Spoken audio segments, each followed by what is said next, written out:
Hello everyone, welcome back to my channel. అందరూ ఎలా ఉన్నారండి? బాగున్నారు అందరూ. సో నేను ఈరోజు అటుకులతో లడ్డూలు అయితే చేసిన. చూసారా, చూడడానికి చాలా ఎమ్మీగా కనిపిస్తున్నాయి కదా. టేస్ట్ కూడా మరంతే బాగుంది. సో పిల్లలకు కానీ పెద్దలకు కానీ ఆరోగ్యానికి చాలా మంచిది ఈ లడ్డూలు. సో మరి మీరు కూడా ట్రై చేస్తారా? అయితే పదండి మరి వీడియోలోకి వెళ్ళి అటుకుల లడ్డు ఎలా తయారు చేసుకోవాలో చూద్దాం.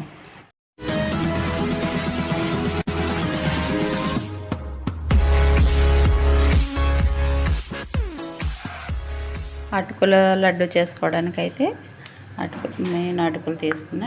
ఈ కప్పు ఉంది కదా, ఈ కప్పుతో నేను 4 కప్స్ అయితే అటుకులు తీసుకున్నా. ఇదే కప్పుతో 4 కప్స్ అటుకులు తీసుకున్నాను కాబట్టి 2 కప్స్ బెల్లం తీసుకున్నా.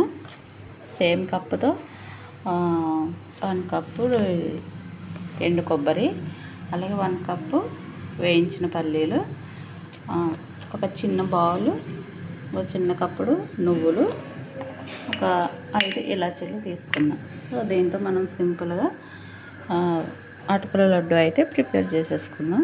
ఫస్ట్ అటుకులు అయితే ఫ్రై చేసుకుందాం. స్టవ్ మీద గిన్నె పెట్టుకొని దాంట్లో ఒక 2 స్పూన్ల నెయ్యి వేసుకుందాం. అటుకులు వేయించుకోవడానికి సరిపడా వేసుకుంటే సరిపోతుంది.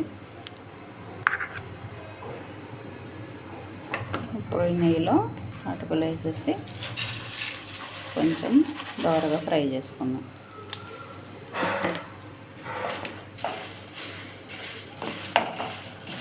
మంట కాస్త సన్నం తక్కువ పెట్టి ఫ్రై చేసుకుందాం. అలాగే అటుకులు ఫ్రై అయ్యే లోపలైతే బెల్లం కొంచెం కరగబెట్టుకుందాము. ఇది పాకమేమో అవసరం లేదు, జస్ట్ కరిగితే సరిపోతుంది. కొంచెం వాటర్ యాడ్ చేసుకుందాం. 2 కప్పులు బెల్లం వేసినా కదా, ఒక కప్పుకి తక్కువగానే 1 కప్పు వాటర్ వేసుకున్నా. అది కరిగిపోతుంది. జస్ట్ మనకి ఆ పొడిలో మంచిగా కలుసుకోవడానికి ఇది. అటుకులు అయితే ఫ్రై అయిపోయినాయి. ఇంకా స్టవ్ ఆపేసుకున్నాం. ఫ్రై అయిపోయినాయి కదా, ఇవి చల్లగా అవనివ్వాలి. ఒక ప్లేట్లోకి తీసి పెట్టుకుందాం. చల్లగా అయిపోయినాక మిక్సీ పట్టాలి. చల్లగా అయ్యి బెల్లం కరిగే లోపల ఇది కోకోనట్ అయితే మిక్సీ పట్టేసుకుందాం. కోకోనట్ అలాగే పల్లీలు కూడా మనం మిక్సీ పట్టుకుందాం. ఇది ఇలా మిక్సీ పట్టేసుకున్నాం కదా కొబ్బరి, ఇది బౌల్లోకి తీసేసుకుని పల్లీలు కూడా పొడి చేసుకుందాం. దాంతో పాటు ఇందులో ఇలాచీలు కూడా వేసి మిక్సీ పట్టేసుకుందాము. అది కూడా బెల్లం అయితే కరిగిపోయింది కదా, ఇది మనం వేరే గిన్నెలోకి ఫిల్టర్ చేసేసుకుందాం. ఎందుకంటే డస్ట్ ఉంది చూసారా బెల్లంలో. సో అందుకని మనం వేరే దాంట్లోకి ఫిల్టర్ చేసేసుకుందాం.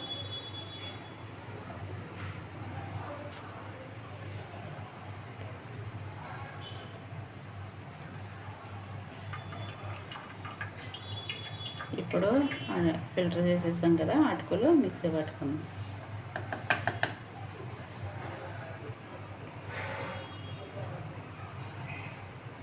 సో ఇప్పుడు అటుకులు కూడా మనం మిక్సీ పట్టేసుకుందాము. అటుకులు కూడా ఇట్లా మెత్తగా పొడి చేసేసుకోవాలి. ఇప్పుడు మనం బెల్లం ఫిల్టర్ చేసుకున్నాం కదా, ఒకసారి మళ్ళీ స్టవ్ వెలిగించుకొని కొద్దిగా వేడి చేసుకుందాం.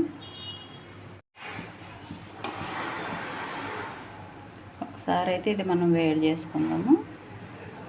వేడి చేయకపోయినా పర్లేదు, కానీ కొంచెం ఒక 2-3 డేస్ అయితే ఉంటాయి అట్లా చేసుకుంటే పాడవకుండా. ఇది చిన్నవాళ్ళకైనా పెద్దవాళ్ళకైనా కూడా చాలా హెల్త్కి మంచిది. సో అప్పుడప్పుడు ఇలా చేసుకుని తింటే ఆరోగ్యానికి బాగుంటుంది, నోటికి రుచిగా కూడా ఉంటుంది.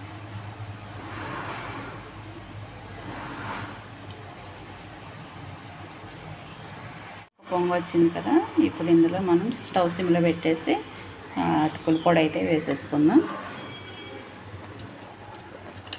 అన్నీ ఒకదాని తర్వాత ఒకటి యాడ్ చేసేసుకోవాలి. అలాగే కొబ్బరి పొడి,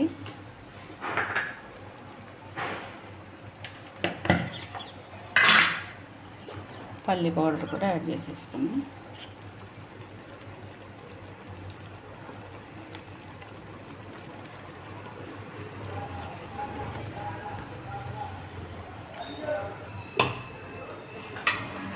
మంచిగా కలుపుకోవాలి.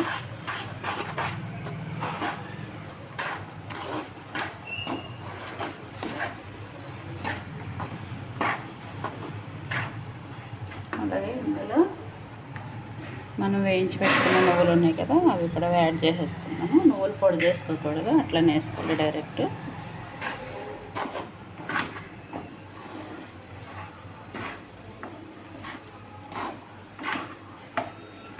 ఇది మొత్తం మంచిగా కలిపేసుకోవాలి. ఇంకొంచెం నెయ్యి యాడ్ చేసుకుందాము.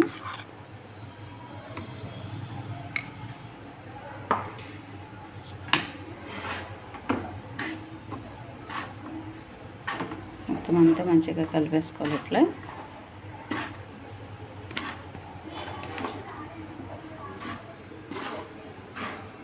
ఇందులో ఇంకా డ్రై ఫ్రూట్స్ ఇష్టం అంటే వేసుకోవచ్చు, లేదంటే ఇట్లా బాగానే ఉంటుంది.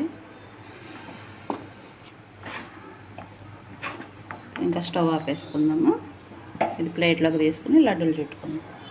సో ఇది ఇప్పుడు మనం లడ్డూలు చుట్టేసుకుందాం.